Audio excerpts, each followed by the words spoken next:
Bonjour, je suis le docteur Jean Lang, je suis en charge à la division Sanofi Pasteur Recherche et Développement de santé publique, de partenariat et de financement externe du portefeuille. Je vais vous parler aujourd'hui du Covid-19 et où nous en sommes en termes de vaccins et de vaccination. Alors tout commença en décembre 2019, le 8 décembre, avec le premier cas rapporté en Chine, à Wuhan, et puis 27 cas à la fin décembre.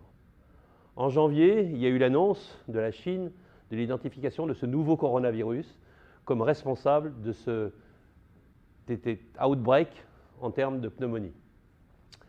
Donc la transmission a été confirmée le 20 janvier et finalement, le 30 janvier, devant l'accumulation des cas, l'Organisation mondiale de la santé a déclaré une Primary Health Emergency of International Concern, ce qui est le signal fort d'une épidémie. Ensuite, en février 2020, on a eu l'identification du virus qui a été nommé SARS-CoV-2 et ensuite l'augmentation du risque, passer d'un risque épidémique à un risque pandémique. Et enfin, en 2 octobre 2020, à la date, il y avait plus d'1 million de décès. Nous verrons où nous en sommes sur la slide maintenant. Voilà cette slide qui met l'état de la mortalité et de la morbidité en 4 avril 2021, donc quelques jours avant que je donne cette conférence. Et vous voyez qu'au niveau du monde, nous avons plus de 130 millions de cas, dont près de 3 millions de décès. Évidemment, pour nous en France, nous avons près de 5 millions de cas et que nous avons, alors où je vous parle, et près de 100 000 décès, ce qui montre la morbidité, mortalité extraordinaire de cette maladie. Alors, la complexité de ce virus, qui est un coronavirus, c'est un virus à ARN donc qui a tendance à être peu fidèle en termes de réplication, c'est qu'il génère des mutations. Au début, il y a eu assez peu de mutations. On se disait la souche Wuhan D614 va se prolonger, va être la souche dominante. Et en fait, on a eu l'apparition de 3 variants principaux. Le variant B117, le variant anglais, qui, nous allons le voir, est dominant en France. Le variant sud-africain, B1351, et le variant brésilien avec différentes formes, en particulier la forme P1. Et il y a plusieurs autres souches, la Cal20C, qui est une souche californienne, avec la souche qui est d'ailleurs assez semblable à la souche que nous avons en Bretagne. Alors où nous en sommes en termes de ces souches et de l'épidémiologie en France, en début avril 2021, vous voyez que la souche classique, qui était la plus prédominante en 2020, et maintenant ne représente plus que 6,4%, et en France circule de façon prédominante le variant anglais, le variant UK, donc le B117, à 82%, avec des variants indéterminés qui sont en particulier cette souche bretonne que je vous décrivais, et enfin les variants sud-africains et brésiliens qui sont, nous allons le voir, assez peu neutralisés par les vaccins, mais qui circulent, Dieu merci, à relativement faible proportion à ce jour en France. Alors quels sont les symptômes de la maladie qu'on appelle Covid-19, due à l'agent causatif qui est le SARS-CoV-2. Donc c'est évidemment, la bonne nouvelle, c'est que c'est asymptomatique dans la plupart des cas, en particulier chez le sujet très jeune. Alors est-ce que c'est dû à l'immunité innée? Est-ce que c'est dû à la neutralisation? Est-ce que c'est dû à la diminution des récepteurs, donc AS2? On ne sait pas tout à fait encore, mais ce qui est certain, c'est que c'est une maladie qui est transmise par l'enfant, mais qui n'est pas symptomatique chez l'enfant. On peut avoir, à partir de moins de 50 ans, une forme plutôt modérée à faible, donc de l'ordre de 80%. Les formes sévères ou les formes très sévères qui sont en réanimation et qui peuvent entraîner le décès sont plus vraisemblablement observés chez les sujets de plus de 60 ans et les sujets de plus de 70 ans. Donc, différents tableaux cliniques en fonction de l'âge. Alors, qu'est-ce que ça donne en termes d'épidémiologie? Donc, voici une courbe que j'ai prise sur Santé publique France. Donc, vous voyez qu'à l'heure où je vous parle, nous avons 38 824 cas quotidiens en moyenne et une augmentation qui continue à augmenter dans cette 3e phase de l'épidémie que nous subissons actuellement dans le monde. Les personnes hospitalisées, près de 30 000 personnes hospitalisées le 5 avril. On a encore plus 6%, que ça reflète cette 3e phase, ce qui a conduit le gouvernement à mener à bien ces mesures de restriction et de lockdown, de confinement. Et si nous concerne, si on descend plus bas dans la granulométrie, en région Rhône-Alpes, nous avons près de 400 l'incidence, nombre de cas pour 100 000 habitants, qui est assez élevé, à l'ordre de 400. Et la mauvaise nouvelle, c'est que l'épidémie, à l'heure où on discute, se propage, puisque le R0, le taux de reproduction de base, qui mesure le taux de contamination d'une personne infectée dans son entourage, est supérieur à 1, et il faut qu'il soit inférieur à 1 pour que l'épidémie se stoppe. Et actuellement, on l'estime de l'ordre de 1,2. Alors, je ne rentrerai pas dans les détails de cette slide, mais évidemment, la première chose face à une maladie virale de cette taille, c'est essayer de trouver des traitements, essayer de bien comprendre la virologie du coronavirus, du SARS-CoV-2, Et vous voyez ici, résumé sur cette diapositive, les différents mécanismes. Le mécanisme le plus important, c'est évidemment la présence d'anticorps neutralisants, soit apportés par la vaccination, soit apportés par l'exposition naturelle, et ce qui nous donne un benchmark, un témoin du taux d'anticorps qui sont neutralisants et qui, chez les patients convalescents qui ont donc échappé à la maladie. Et voici, par exemple, les IL-6 qui sont responsables, le virus étant responsable d'une cascade de cytokines. On peut bloquer les récepteurs. Après, vous avez différents mécanismes à différentes périodes de la multiplication virale, après la pénétration intracellulaire. Donc ici, qui peut être bloqué peut-être par ce mécanisme de fusion et d'endocytose par l'hydroxychloroquine, en tout cas in vitro. In vivo, c'est une autre histoire. Et évidemment, les médicaments antiviraux comme le lopinavir, le ritonavir, le remdesivir, la ribavirine, qui sont peu spécifiques et qui n'ont pas donné des résultats extraordinaires. Donc à la fin, effectivement, le but d'un virus, c'est de se multiplier. Le fait que l'infection soit asymptomatique, c'est une bonne nouvelle pour lui. Et donc il arrive à échapper au contrôle parce qu'un virus comme le SARS-CoV-1 qui tuait son hôte, effectivement, il suffisait de le confiner les patients qui étaient atteints pour diminuer la transmission. Celui-là, il est plus smart, si je puis dire, puisqu'il permet de continuer à infecter des dizaines de millions de personnes. Donc, un petit résumé. Alors, quels sont les espoirs et le rationnel scientifique et biologique qui permet de nous dire que la vaccination va être efficace? Déjà, il y a les données naturelles après l'exposition de la maladie. Vous voyez que l'exposition naturelle à la maladie, en termes d'anticorps neutralisants, et des gens qui ont été exposés, et vous voyez qu'il y a donc une diminution de l'incidence, donc la maladie est protectrice, l'apparition d'anticorps est protectrice, par rapport, quand vous comparez la courbe en rouge avec les sujets qui n'ont pas été positifs et les sujets qui ont été exposés, qui ont des anticorps neutralisants. Donc c'est une cohorte qui a été rapportée à Londres, à Oxford. Alors autre chose, la maladie est-elle immunisante? C'était un grand débat que nous avons eu dans l'année 2020 et en fait, effectivement, cette immunisation, l'apport d'anticorps lié à la maladie est différente en fonction d'avoir une forme sévère, où effectivement il y a un taux d'anticorps notable qui décroît relativement lentement, une forme modérée et chez les asymptomatiques. C'est-à-dire qu'en fait, la qualité de l'immunisation et de la protection va dépendre de la sévérité de la maladie. Elle est sans doute différente chez les gens qui ont une forme asymptomatique, chez les jeunes, chez les sujets qui ont une forme hospitalisée ou sévère. Alors la bonne nouvelle dans cette pandémie du siècle qui est liée au SARS-CoV-2, c'est que la mobilisation de tous les acteurs du vaccin, donc en l'occurrence les développeurs privés, donc la recherche et développement des grandes sociétés et des petites sociétés de biotech, ont mis sur la table toutes les technologies possiblement développables pour ceci, et en particulier des technologies très nouvelles comme l'ARN messager, qui était un pari formidable au début de l'année 2020 quand elle a été mise sur la table. Donc RNA, donc des vaccins nucléiques, DNA, qui n'a jamais entraîné des résultats assez spectaculaires en termes de protection, même s'il a suscité beaucoup d'espoir à la fin des années 90. Donc il y avait un risque que le RNA messager reproduise l'échec relatif, en tout cas le non-succès des vaccins DNA. Des vaccins protéines recombinants, des vaccins vecteurs, avec en particulier la plateforme adénovirus, qui a donné 3 technologies, l'adéno26, donc vaccin Johnson, le chimp adéno, qui est un adénovirus de chimpanzé modifié, et l'adéno5, qui est utilisé par exemple, des sociétés comme CanSino, et le vaccin russe, qui est un mélange d'adéno26 et d'adéno5 pour éviter la cross-neutralisation liée au vecteur. Les vaccins inactivés, donc, et les vaccins vivants atténués, donc il y a peu d'exemplaires. Les vaccins inactivés dépendent de l'adjuvant, et en particulier le vaccin Sinovac-Sinopharm a une efficacité relativement modeste, puisqu'elle est juste au seuil recommandé par l'Organisation mondiale de la santé, c'est-à-dire de 50%. Alors, ce qui a été fait dans le cadre de ces développements est aussi remarquable, c'est-à-dire que, vous le savez, développer un vaccin contre un nouveau virus, contre le SARS-CoV-2, puisqu'il n'y avait pas de vaccin contre les coronavirus humains, il y a des vaccins chez les animaux, en médecine vétérinaire, mais il n'y en a pas chez les humains. Et le SARS-CoV-1 s'est arrêté avant qu'on ne puisse développer un vaccin.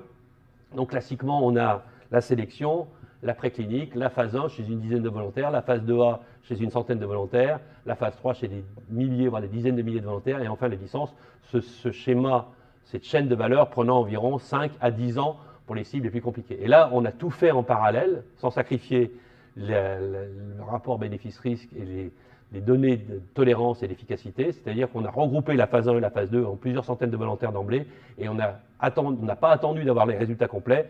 Avec des résultats intermédiaires, on est rentré d'emblée dans des études d'efficacité de plus de 10 000 sujets, et on a commencé en parallèle, à risque, donc la production, le développement et la manufacture, pour arriver à la production de ces vaccins.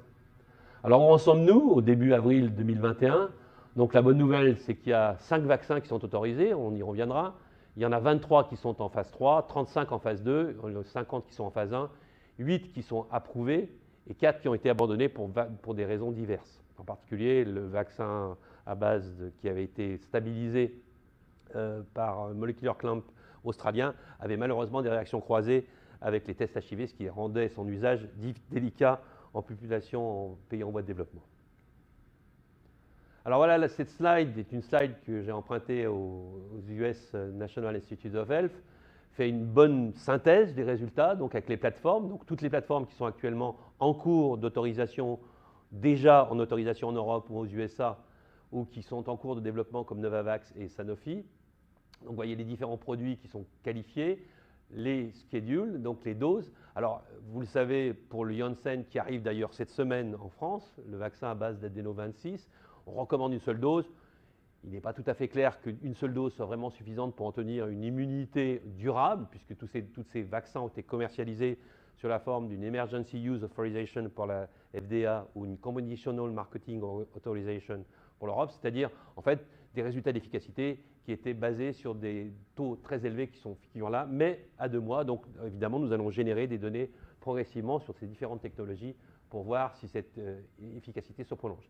La bonne nouvelle, c'est que cette efficacité, même si elle est plus limitée sur les variants anglais et surtout sur le variant sud-africain, puisque c'est indiqué ici en particulier pour AstraZeneca qui a fait des études en Afrique du Sud et Janssen, la bonne nouvelle, c'est que les formes sévères ou les décès sont pratiquement entièrement prévenus, c'est-à-dire que même s'il n'y a pas une protection contre les formes mineures de la maladie, la protection contre les formes sévères hospitalisées et les décès semble être avérée avec ces vaccins contre ces différents variants. Et nous allons revenir à nos efforts en ce qui concerne Sanofi Pasteur, recherche et développement. Donc, une question qui se pose, c'est que ces vaccins, bien évidemment, protègent contre les différentes formes de la maladie, les formes asymptomatiques, donc les formes moyennes ou les formes sévères, et surtout les décès, comme nous l'avons vu.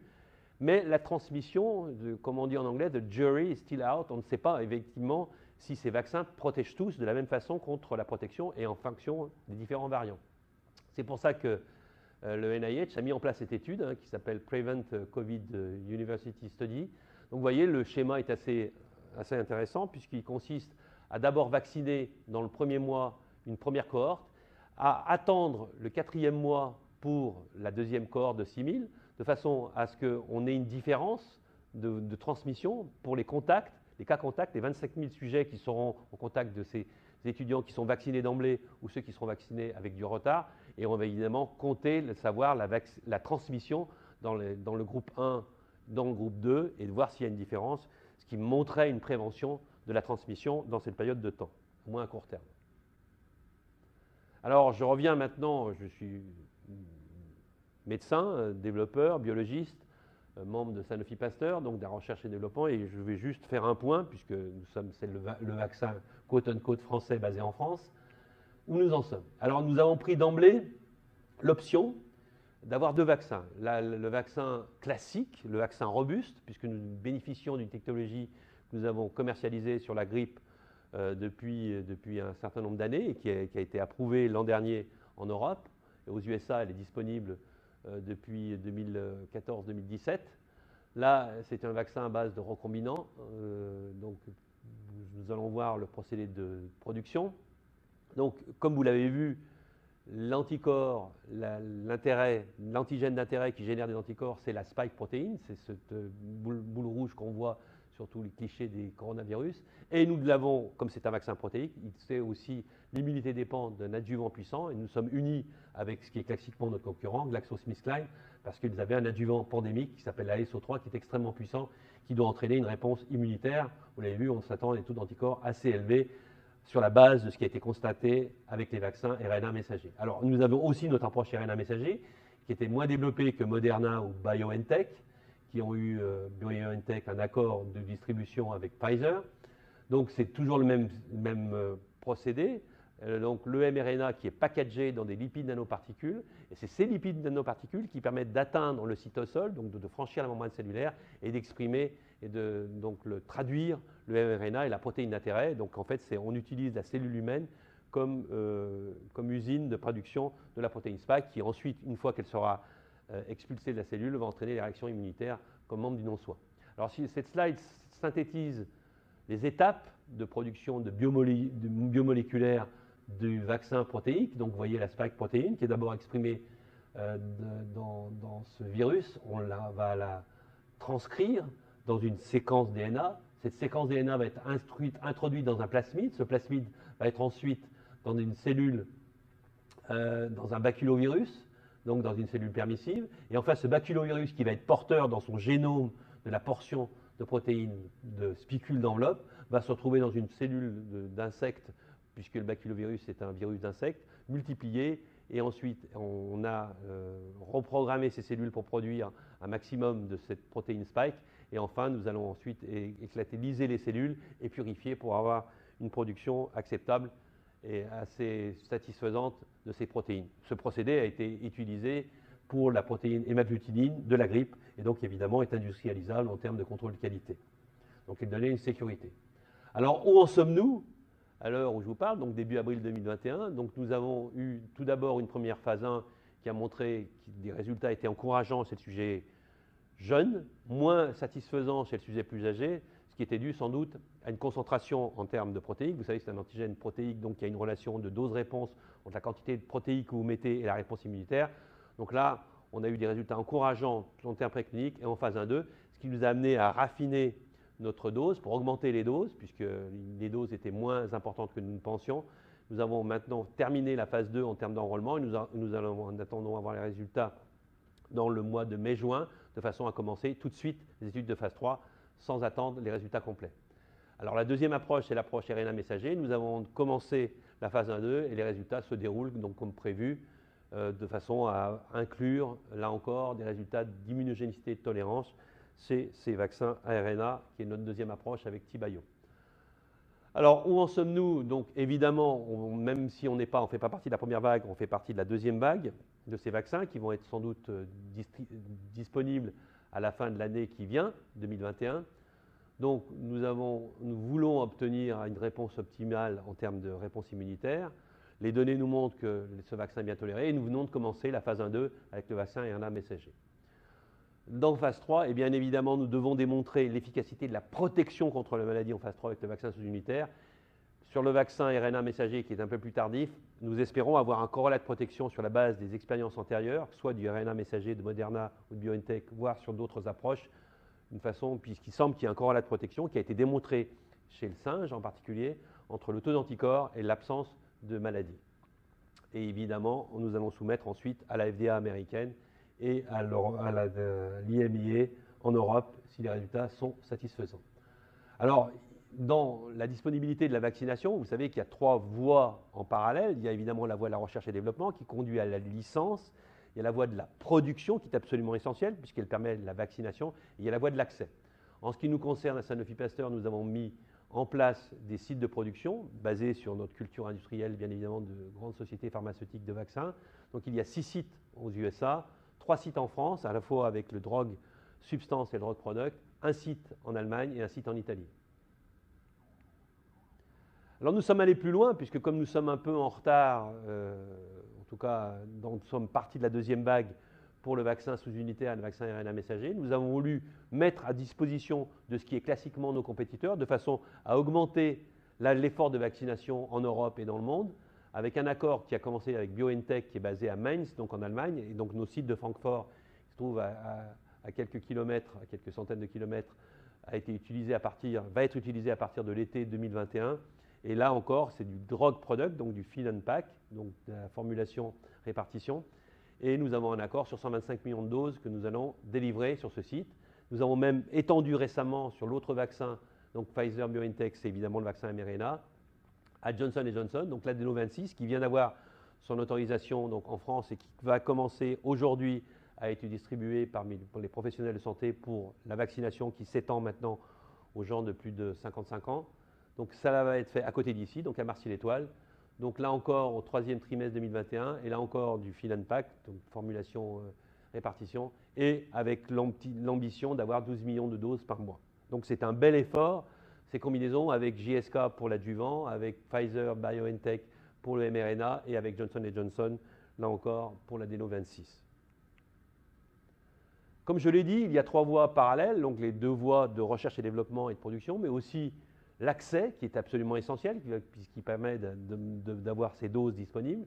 Et nous avons signé plusieurs agréments bilatéraux, donc avec le gouvernement US, à travers le mécanisme de BARDA, qui va ensuite s'appeler l'Operation Warp Speed, où nous sommes un accord de 100 millions de doses, avec la Commission européenne, un accord de 300 millions de doses, avec le gouvernement UK et avec le gouvernement canadien pour l'ordre de plusieurs dizaines de millions de doses de vaccins sous-unitaires.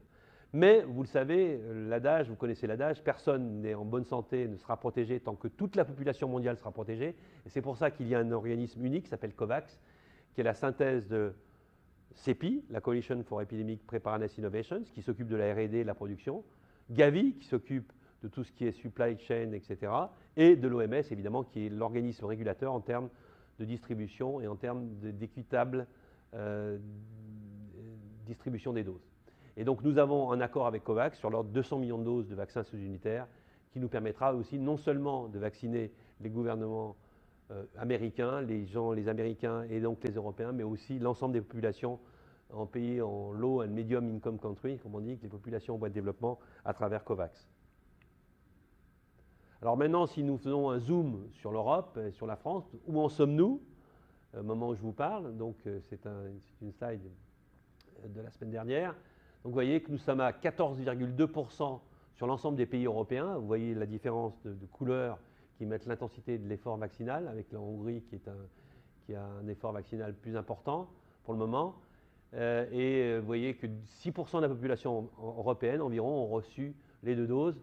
Si maintenant nous zoomons au niveau de la France, voyons que nous sommes dans 14% des Français qui ont reçu au moins une dose.